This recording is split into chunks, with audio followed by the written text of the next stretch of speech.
আর শালাটাকে এই যে এই সমস্ত জায়গাগুলো রক্তাক্ত করে দিয়েছে।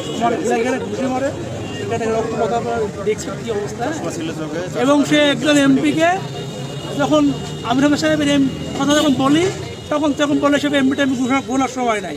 হ্যাঁ, আমাদের দল ক্ষমতায়, আমরা হচ্ছে দেখবো কিসের এমপি। হ্যাঁ, এই কথা বলে সে ওইখান থেকে মোটরসাইকেল নিয়ে বের হয়ে চলে যায়। এটা হচ্ছে বিষয়।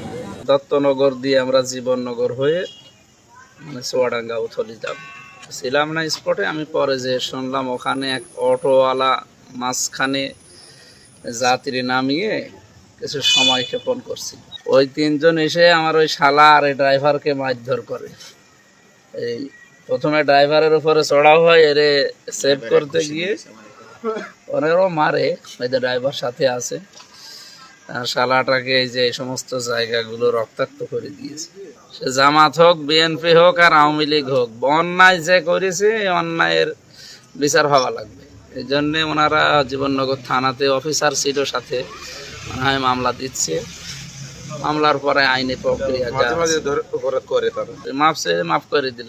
কালকে যদি আবার আরেকজনকে মারে, এমনিতে ওই জায়গাটার ওই স্পটটা নিয়ে একটা ঝামেলা আছে।